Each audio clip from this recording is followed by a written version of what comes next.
전능하신 하나님 아버지, 은혜와 사랑을 진심으로 감사합니다. 하나님을 예배할 수 있게 불러주심을 감사드리며 우리의 삶 속의 소중한 일부를 주 앞에 예물로 드리오니 하나님의 귀한 예물이 주 앞에 아름답게 쓰여지기를 바라며 드리는 모든 손길, 가정, 생업 위에 우리 하나님의 복 주심이 새벽 이슬같이 임하게 되기를 원합니다. 하나님, 오늘을 시작할 또 한 주간 우리에게 주어진 삶을 우리가 살아갈 때 믿음으로 행하게 하시고 하나님 앞에 영광이 되며 우리의 삶을 통하여 주님의 뜻이 이루어지기를 바랍니다. 하나님, 기도하오니 이 땅을 긍휼히 여기시고 우리 대한민국의 자유와 평화를 하나님이 지켜주시기를 간절히 원하나이다. 예수님 이름으로 기도합니다. 아멘. 할렐루야. 오늘은 그냥 찬양만 계속해도 좋겠어요. 우리 임마누엘 찬양대 아름다운 찬양 하나님 앞에 드렸고, 나는 남자들의 음성이 이렇게 아름다울 수가 있을까, 그런 느낌이 들 정도로 우리 샤론 중창단이 정말 아름답게 찬양해 주셨는데, 저는 그런 생각을 했어요. 오늘은 그냥 이렇게 하나님께 드렸고 다음 주는 앵콜송으로 또 드리면 어떨까. 그래서 매주 우리 참 아름답네, 참 좋습니다. 감사하고요. 예수님께서 부활하신 후에 그 제자들을 만나시고 제자들에게 하신 말씀이 믿음 없는 자가 되지 말고 믿는 자가 되라, 그렇게 말씀을 하셨거든요. 믿으세요? 예, 믿는 자가 되라. 그 말은요, 믿음이 그만큼 중요하다는 겁니다. 여기서 믿으라는 말은 예수 믿으라는 말이죠. 예수 믿으라. 그럼 예수 믿는데 어떤 예수를 믿느냐? 그는 하나님의 아들이시고 그리스도이신 예수. 베드로가 고백한 것처럼 예수는 하나님의 아들이시고 그리스도다. 아멘. 이렇게 믿는 거예요. 하나님의 아들 그리스도 예수를 믿고, 두 번째 믿음의 내용은 그가 우리를 위해 죽으시고 부활하셨음을 믿는 거예요. 왜냐하면 예수님이 그리스도가 되시는 것은 그가 십자가에 죽으셨고 부활하셨기 때문에 그리스도가 되는 거거든요. 그러니까 하나님의 아들 그리스도를 믿고 그가 우리를 위해 죽으시고 부활하셨음을 믿고, 세 번째 예수 믿는 것은 그가 역사 속에 다시 오신다. 아멘. 그것을 믿는 거예요. 이경희 장로님, 죄송한데 일어나서 거기 문 좀 열어놓으세요. 좋겠어요. 그래요. 사실 조장로님들 하라고 그러는데 좀 죄송해서, 그래서 이 장로님이 그래도 몇 살 아래라서 옆구리 찔른 거죠. 자, 그러니까 예수 믿으세요. 첫째는 하나님의 아들 그리스도, 둘째는 죽으시고 부활하신 예수, 셋째는 다시 오실 예수. 믿는 자가 되라. 그 예수 믿으라. 자, 믿는 자가 되라 하시는 것은 또 하나는 믿음이 그만큼 중요하다 그 말이에요. 우리가 다 신자 그러죠. 신자라는 건 믿는 사람인데 믿는 사람에게 뭐가 중요할까요? 어떤 옷을 입었느냐가 중요할까요? 아니에요. 믿음이 중요한 거죠. 그죠? 믿음이 중요한 거예요. 믿음이. 자, 믿음이 왜 중요한가 하면, 얼마나 중요하면 부활하신 예수님이 제자들 만나서 첫 번 말씀이 믿으라는 거잖아요. 그죠? 믿음이 중요한데 믿음으로 구원받잖아요. 우리가 죄와 멸망 가운데서 건짐을 받는 것은 오직 예수를 믿는 믿음으로 구원받기 때문에 그렇습니다. 주 예수를 믿으라. 그리하면 너와 내 집이 구원을 얻으리라. 믿음이 중요한 두 번째는 뭐냐? 예수 믿는 믿음을 가질 때 우리 안에 하나님의 평강이 채워지는 거예요. 여러분, 이 세상 살아가는 삶에서 얼마 전에 어떤 글을 읽으니까 인구 4명 가운데 1명이 정신질환을 경험한다, 그런 이야기를 하더라고요. 몇 명 가운데 1명이? 4명 가운데 1명이. 4명 가운데 1명이 정신질환을 경험한대요. 공황장애도 겪고 우울증도 겪고 그런 여러 가지를 겪게 된다는 거죠. 왜 그럴까요? 뭐가 없으니까. 평안이 없으니까 우리가 살아가는 삶의 현실이 녹록하지 않잖아요. 늘 불안한 상황이 이어지게 되고 두렵고 어려운 일들이 있으니까 그런 것들 때문에 마음이 불안해요. 그런데 구주 되신 예수님을 모시면, 믿으면, 아멘, 믿으면 내 안에 뭐가 있을까? 평안이 있는 거예요. 그래서 예수님이 이렇게 말씀을 하죠. 내가 너희에게 평안을 끼치느니 곧 나의 평안을 너희에게 주노라. 내가 주는 평안은 세상이 주는 것 같지 않다. 아멘. 세상이 주는 것과 다른 그리스도의 평강이 우리 마음을 채우게 된다. 그런 뜻이에요. 현실이 참 복잡하잖아요. 그죠? 근심 걱정 떠날 날이 없고 불안하고 한반도의 긴장 상황이 자꾸 고조가 돼가고 그죠? 자, 이런 가운데 살다 보면 예수 믿는 믿음 없으면 정신병 걸리기 딱 좋아요. 그러니까 믿으신 거 잘했죠? 네. 자, 예수 믿으면 첫째 구원받고 둘째 내 안에 평안이 있어요. 세 번째는요. 하나님이 나를 통해서 위대한 일을 하세요. 할 수 있거든이 무슨 말이냐? 믿는 자에게는 능히 하지 못할 일이 없느니라. 이 말씀의 의미 보세요. 예수 믿으면 나 뭐든지 다 할 수 있어. 그런 뜻이 아니에요. 하나님이 나를 통해 일한다는 거예요. 하나님은요. 얼굴 잘생긴 거 보고 그 사람하고 같이 일하는 거 아니에요. 하나님은 능력이 많은 사람하고 같이 일하는 거 아니에요. 하나님은 한 가지만 봐요. 뭘 보느냐? 믿음 보는 거예요. 아멘. 예수 믿는 믿음이 있으면 하나님이 그 사람을 통해서 하나님의 일을 하시는 거예요. 그러니까 하나님이 나를 통해서 하나님의 일을 하시면 내가 능히 하지 못할 일이 없는 거예요. 그죠? 우리가 다 능력의 한계가 있고 지혜의 한계가 있고 할 수 있는 일이 있는가 하면 할 수 없는 일도 무지무지 많잖아요. 그죠? 그러나 하나님이 나를 통해서 일하시기를 시작하면 내 삶 속에서 하나님이 함께하기를 시작하면 한계를 뛰어넘는 거예요. 깜짝 놀랄 정도로 내가 새로운 세상을 살아갈 수도 있다 그 말이죠. 이게 다 믿음이에요. 믿음이 이렇게 중요하기 때문에 믿음 없는 자 되지 말고 믿는 자 되라.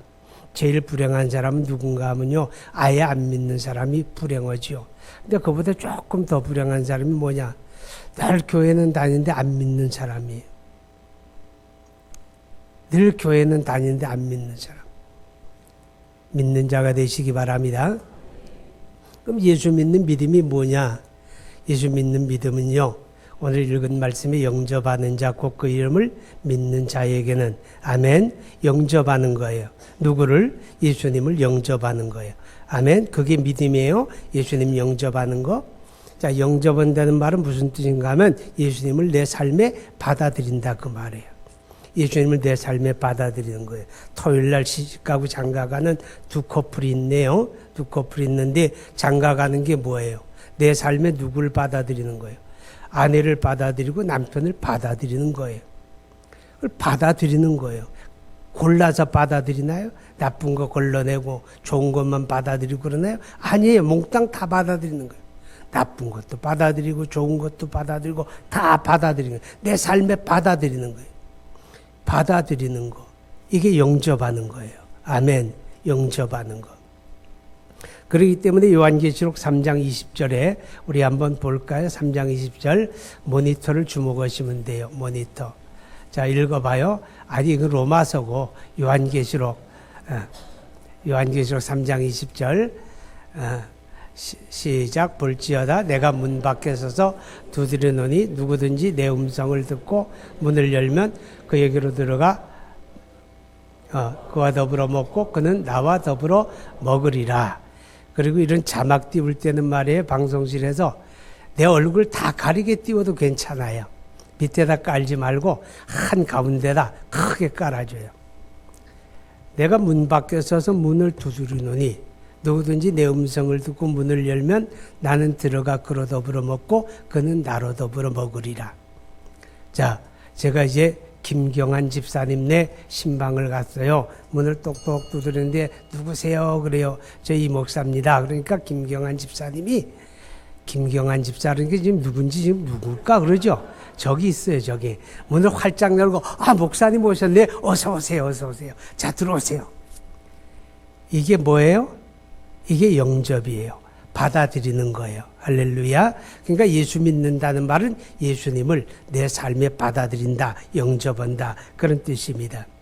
자, 받아들인다는 의미는 뭔가 하면 예수님이 살아 계심을 전제로 하는 거죠. 그죠? 나를 위해 십자가에 죽으셨지만 그는 부활하셨고, 부활하신 예수님이 하늘로 올리워 가셨고, 지금 하나님 보좌 우편에 계시는 거예요. 아멘. 하나님 보좌 우편에. 거기서 뭐 하실까? 거기서 뭐 하실까? 자, 로마서 8장 34절 한번 봅니다. 로마서 8장 34절 띄워보세요. 아직 이제 습관이 안 돼가지고 손발이 잘 안 맞아. 내 혼자 하다 보니까 좀 그래서 같이 하려니 안 되네. 자, 읽어봅니다. 시작. 누가 정죄하리요? 죽으실 뿐 아니라 다시 살아나신 이는 그리스도 예수시니 그는 하나님 우편에 계신 자요 우리를 위하여 간구하시는 자시니. 하나님 우편에 계시고 우리를 위하여 간구하신다. 죽으시고 부활하신 예수님, 지금 하나님 보좌 우편에서 우리를 위하여 간구하시는 분이에요. 살아계신 분이에요. 아멘. 살아계신 분. 그렇기 때문에 우리가 그분을 내 삶에 받아들이는 것, 이것이 바로 영접하는 겁니다. 자, 그런데 누가복음 19장에 보게 되면 삭개오 이야기가 나와요. 삭개오는 세리장이고 돈 많은 부자고, 그런데 키가 작아요. 그죠? 그래서 예수님이 자기 마을에 오셨는데 보고 싶은데 사람들 가까이 가게 되면 사람들이 저 세리장이 저 매국노 나쁜 놈 침 뱉을 거고 발길질할 거고, 그냥 가까이 못 가요. 또 가까이 가도 키가 작으니까 예수님 보기 어려우니까, 그러니까 주변에 한 나무 위에 올라갔어요. 그때 예수님이 삭개오를 쳐다봐요. 그리고 말씀하지요. 삭개오야, 내려오라. 내가 오늘 네 집에 유하겠다 그래요. 그죠? 그때 삭개오가 너무 즐겁게 내려와서 예수님을 자기 집에 모셔드립니다. 영접해드리는 거예요. 모셔드리는 거예요. 자, 그런데 여기서 한 가지 기억해야 돼요. 그게 뭔가 하면 예수님은 침략자가 아니라는 겁니다. 침략자는요, 내 동의를 구할까요? 안 구할까요? 내 동의 같은 건 필요 없어. 침략자는 내가 문을 안 열어줘도 발로 문을 쾅 차고 때려 부시고 들어와서 점거하잖아요. 그죠? 이건 침략자예요. 근데 예수님은 우리에게서 침략자가 되기를 원치 않아요. 내가 결정해야 돼요. 내가 그분을 내 삶에 받아들이기를 원하는 거예요. 아멘. 그래서 예수를 믿는다는 말은 예수님을 내 삶에 받아들인다, 영접한다, 그런 뜻이죠. 자, 그러면 예수님을 내 삶에 받아들였으면 내 안에 이제 누가 있어요? 내 안에 누구 있다?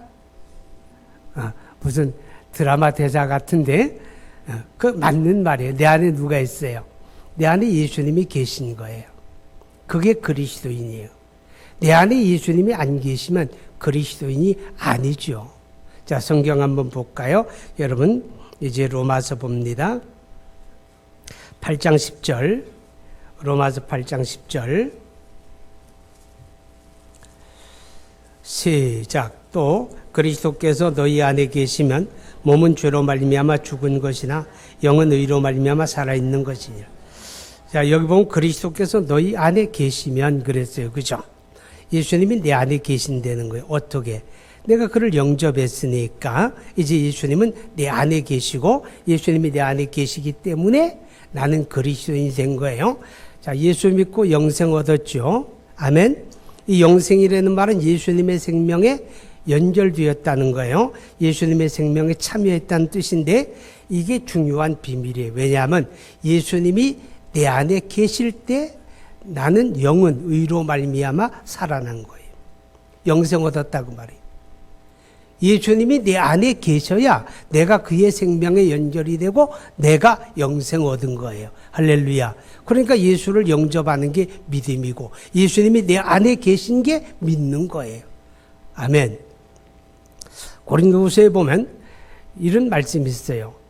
이 보배를 질그릇에 가졌으니 이 질그릇에 보화를 가졌다는 거예요. 자, 여러분, 이 질그릇은 누굴까요? 질그릇은 나 자신이에요. 질그릇은 가치가 있는 거예요, 하찮은 거예요. 질그릇은 깨져도 아쉽지가 않은 거예요. 질그릇은 하찮은 거예요. 그죠? 나는 그런 하찮은 존재예요. 그런데 내 안에 보화를 가졌어요. 질그릇 속에 보화를 가졌어요. 그럼 그 질그릇이 귀해요, 귀하지 않아요? 귀한 대접을 받죠. 보배 항아리가 됐으니까. 그죠? 보배 항아리가 됐으니까 귀한 대접을 받는 거예요. 그러면 나의 나됨의 가치는 뭘까요? 내가 세상에 돈을 많이 가져서 나의 가치로움이 있을까요? 하나님 앞에 나의 나됨의 가치라고 하는 것은 내가 세상에 뭐 많은 걸 알고 잘나고 의시되고 그래서 내가 가치로운 게 아니에요. 내 안에 누구 있다? 내 안에 예수님이 있기 때문에, 보배로운 예수님이 내 안에 있기 때문에 하나님 앞에서 나는 보배 항아리가 된 거고 나는 가치로운 존재가 된 거고 하나님이 귀하게 여기는 존재가 된 줄로 믿으시기 바랍니다. 예수님 없이 살 때 나는 하찮은 존재, 질그릇 같은 존재였지만 이제 예수님 모시는 그날부터 나는 하나님 앞에 가치로운 존재, 보배로운 존재, 아주 소중한 존재가 되어짐을 깨달을 수 있기를 바랍니다. 여러분, 그런데 예수님이 어떻게 내 안에 계실까요? 우리가 그랬잖아요. 하나님 보좌 우편에 계시고 나를 위하여 간구하시는 자인데 어떻게 그분이 내 안에 계실까요? 자, 이것은 여러 가지 의미가 가능한데 우선 하나님이 무한하신 분이라는 것과 관계가 돼요. 예수님은 하나님의 아들이시고 하나님의 본체시고 하나님이신 그분은 무한하신 분이다. 무한하다는 말은 어디든지 다 계시는 분이에요. 그죠? 거기도 계시고 내 안에도 계시고 여러분 안에도 계시고 하나님의 무한성과 관계된 표현이에요. 그런데 더 구체적으로 좁혀서 보게 되면 그 주님이 부활하시고 하나님 보좌 우편에 계신 주님이 어떻게 내 안에 계실까? 자, 요한일서 3장 24절 한번 봐요. 요한일서 3장 24절. 자, 읽어봅니다. 시작. 그의 계명을 지키는 자는 주 안에 거하고 주는 그의 안에 거하시나니 우리에게 주신 성령으로 그가 우리 안에 거하시는 줄을 우리가 아느니라. 예, 그의 성령으로 말미암아 그의 성령을 통해서 내 안에 계시는 거예요. 할렐루야.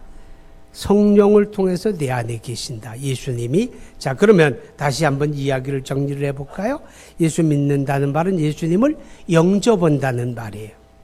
예수님을 영접했다는 말은 내 안에 예수님이 계신다는 거예요. 아멘. 예수님이 내 안에 계시는 거예요. 예수님이 내 안에 계셔야 내가 구원 얻은 사람이에요. 예수님이 내 안에 계셔야 내가 하나님 앞에 소중한 존재가 된 거예요. 할렐루야.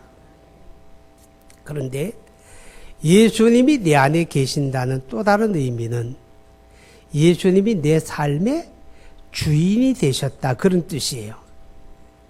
자, 보세요. 예수 믿기 이전 내 삶의 주인은 누굴까요? 내가 내 인생의 주인이었죠. 내가 내 삶의 주인이 되어서 내 육체가 원하는 대로 욕망을 따라 아무렇게나 살아갔어요. 그죠? 근데 예수 믿었어요. 예수님이 내 안에 계셔요. 그때부터는 내 삶의 주인이 바뀌어지는 거예요. 그게 예수 믿는 거예요. 주인 바뀌어졌어요? 누구로 바뀌어집니까? 예수님이 주인 되는 거예요. 예수님이 주인. 내 삶의 주인 예수님이 된 거예요. 그게 예수 믿는 사람이에요. 주인이 안 바뀌었어. 그럼 아직 주인 아니에요. 예수님이 내 삶의 주인 되는 거, 이것이 바로 예수 믿는 거고 예수님이 내 안에 계신다, 그런 뜻이에요. 우리가 예수님을 가르쳐 주님 그러죠. 그죠? 주님 혹은 주여, 아버지 주여, 뭐 이렇게 표현을 다양하게 하는데 가끔은 내가 믿는 사람인데도 헷갈릴 때가 있어. 무슨 뜻일까? 자, 주님, 주여. 주라는 말은 주인이란 뜻이에요. 주인, 누가 주인이에요? 내 안에 계신 예수님이 주인이다, 그 말이에요. 예수님이 내 삶의 주인입니다. 이 고백이 주여, 주님, 그런 뜻이에요. 나는 그분의 종입니다. 그분이 나의 주인입니다. 이 고백이 주여, 그 말이죠. 사도 중에 사도라고 고백하고 성도 중에 성도라고 고백하는 바울이라는 분이 있어요. 자, 그분이 이런 고백을 했어요. 로마서 14장 우리 한번 볼까요? 로마서 14장 8절 한번 봅니다. 자, 자마가 떠라. 안 뜨네. 그냥 읽읍시다 그럼. 자, 우리가 살아도 주를 위하여 살고 죽어도 주를 위하여 죽나니 그러므로 사나 죽으나 우리가 주의 것이로다. 바울이 고백하는 거예요. 우리가 살아도 주를 위하여 살고 죽어도 주를 위하여 죽나니 사나 죽으나 주의 것이다. 여러분, 이 고백을 할 수 있는 바울은 어떤 심정이었을까? 바울은 어떻게 이런 고백을 할 수 있었을까? 그건 다름이 아니고 예수님이 내 삶의 주인이 되었을 때에는 이런 고백을 할 수 있는 거예요. 진정으로 예수님이 내 삶의 주인이 되어진 사람은 바울이 고백하는 고백이 나의 고백이 되는 거예요. 주님, 그렇습니다.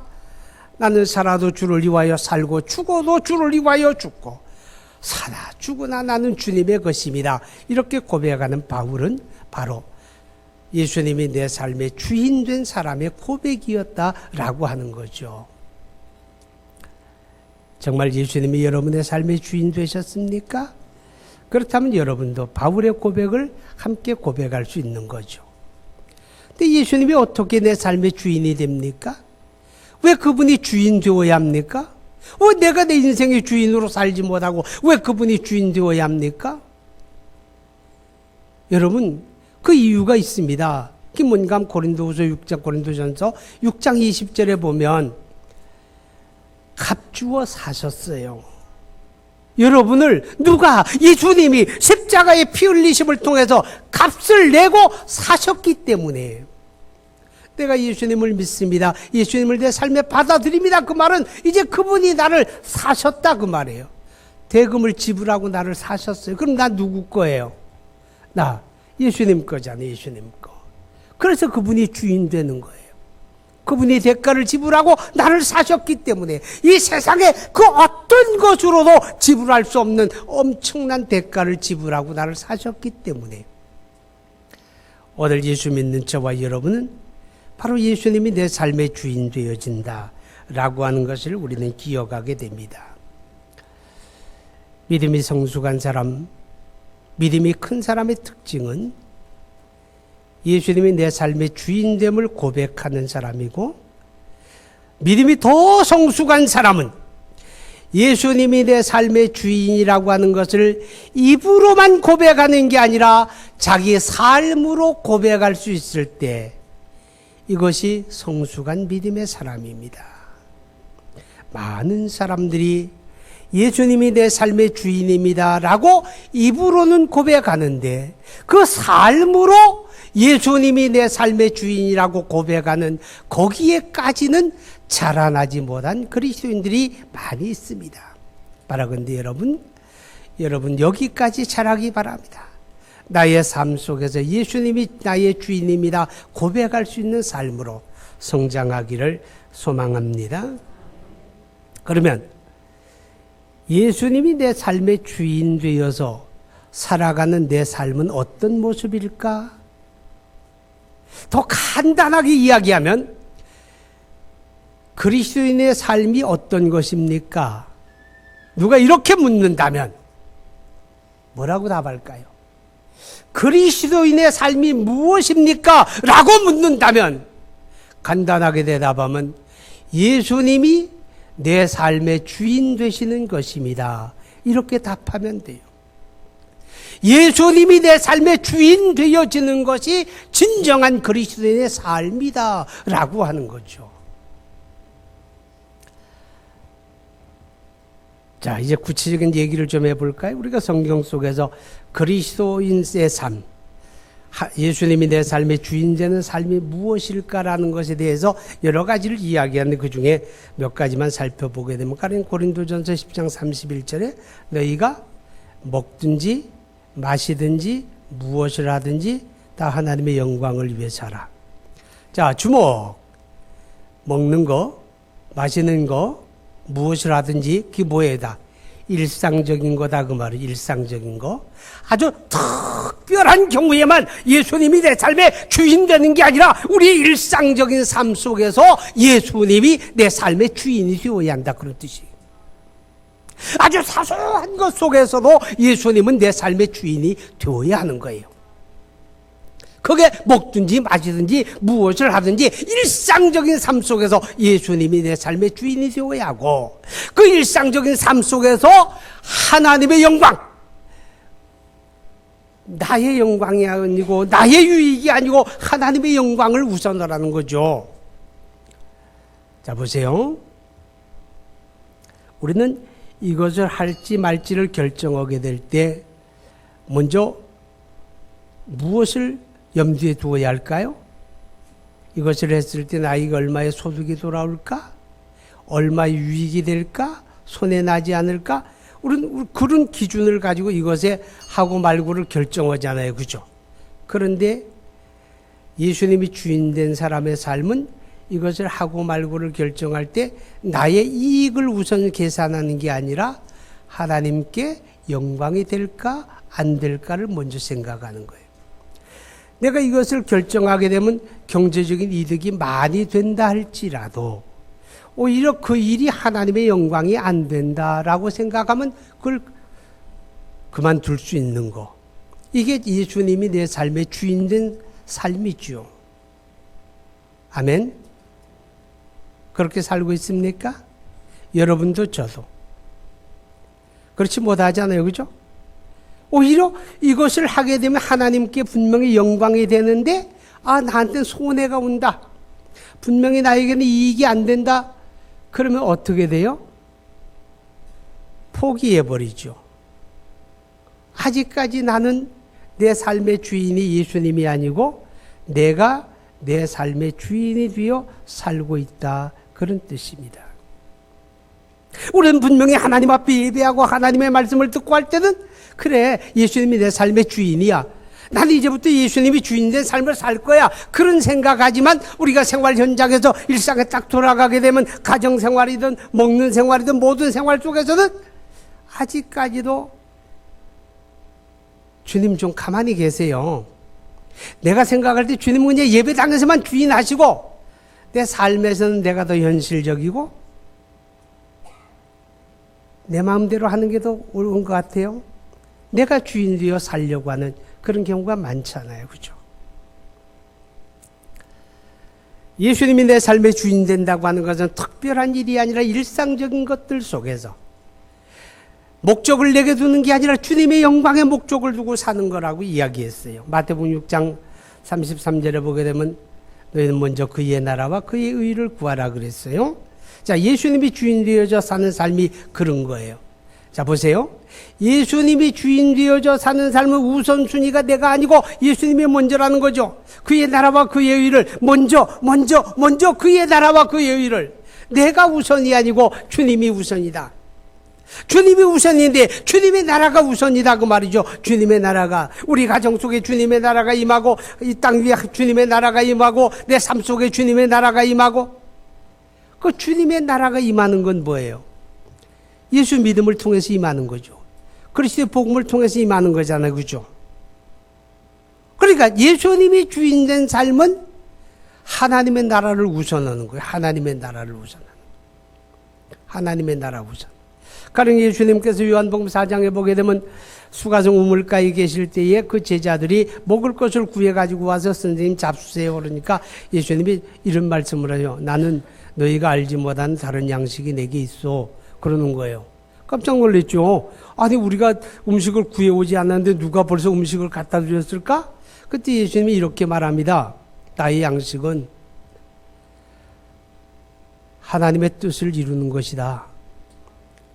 먹고 마시는 것보다 더 우선되는 게 하나님의 나라를 위하는 거야. 그렇게 말씀을 해요. 그러면서 이렇게 말씀을 합니다. 너희는 넉 달이 지나야 추수할 때가 이르겠다 하지 아니하느냐. 그러나 눈을 들어 밭을 보라 희어져 추수하게 되었다. 우리 주님의 관심과 우선순위는 항상 하나님의 나라에 있었던 거예요. 영혼을 구원한 하나님의 나라, 이 땅에 하나님의 나라가 임하는 거기에 주님의 우선순위가 있었어요. 그렇다고 한다면 그 예수님이 내 삶의 주인된 우리 그리스도인의 삶도 우리 삶의 우선순위가 늘 하나님의 나라에 있어야죠. 그죠? 하나님의 나라에 늘 있어야 돼요. 우리가 우리의 관심의 우선순위를 하나님의 나라에 두고 살게 되면요, 우리가 그리스도의 복음 전도하는 거 헌신하지 않을 수가 없잖아요.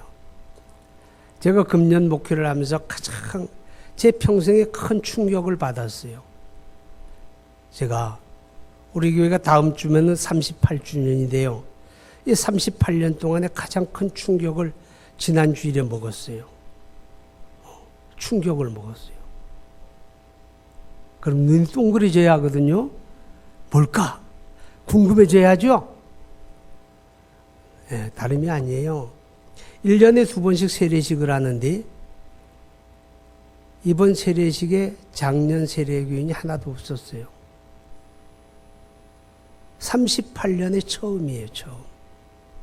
처음 세례받는 어른이 없는 세례식을 했어요. 하나님 앞에 엄청 충격받았어요. 너무 죄송하고. 자, 왜 그럴까요? 우리가 하나님의 나라에 우선하는 모습이 없으니 그런 거예요. 예수님이 내 삶의 주인 되어 살게 되면 우리의 삶의 우선순위가 하나님 나라에 있게 돼요.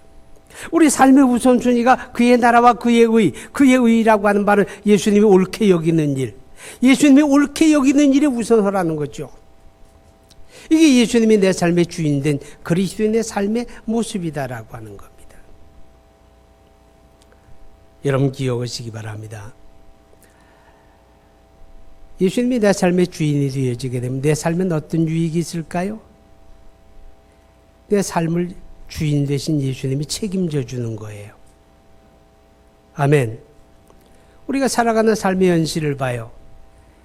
불안하죠, 늘. 걱정, 근심이 있고.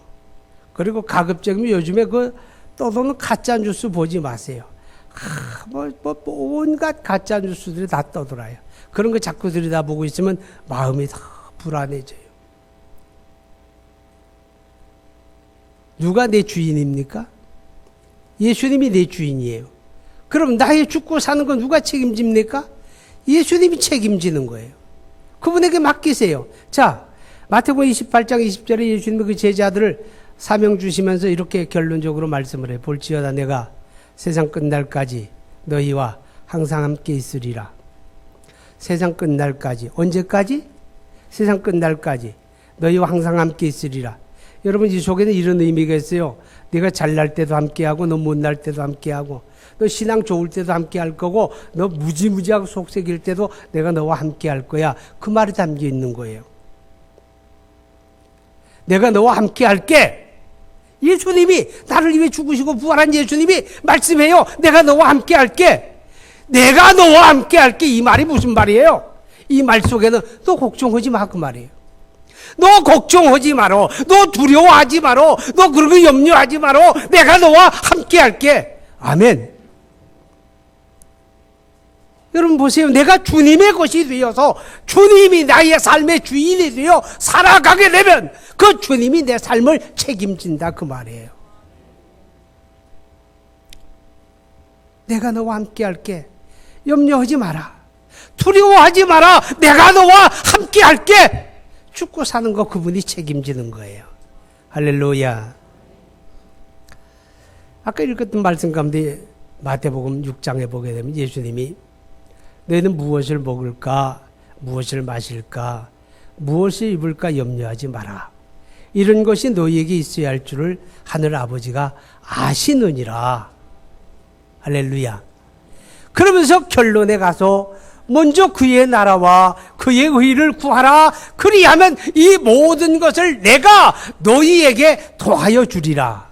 내가 너희에게 더하여 주리라. 무슨 뜻입니까? 내가 너를 책임진다 그 말이에요. 내가 너를 책임진다. 여러분 뭐가 걱정돼요? 뭐가 불안해요? 뭐가 두려워요? 아무것도. 왜요? 내 삶이 예수님이 주인 되어 살아가기만 하면 돼요.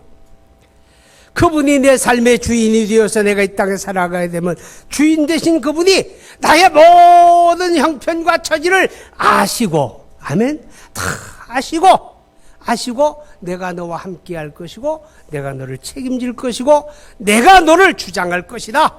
오늘 성경은 그렇게 우리에게 말씀을 해주고 있습니다. 사랑하는 여러분, 믿음 없는 자가 되지 말고 믿는 자가 되라. 예수는 하나님의 아들 그리스도라고, 그는 나를 위해 죽으시고 부활했다고, 그는 역사 속에 다시 오실 것이라고 믿으라는 거예요. 그분이 내 안에 계시고 내 삶의 주인이 되어지기만 하면 그분이 내 삶을 책임져 주시는 그런 은혜가 있습니다. 기도합니다. 거룩하신 하나님 아버지, 주의 은혜와 사랑을 진심으로 감사합니다. 불안한 현실 속에서 근심, 걱정, 떠날 날이 없는 우리의 모습을 바라보며 우리의 믿음 없음을 고백합니다. 믿음 없는 자가 되지 말고 믿는 자가 되라 하셨는데, 그렇습니다. 주님, 믿습니다. 우리가 믿습니다. 우리가 믿습니다.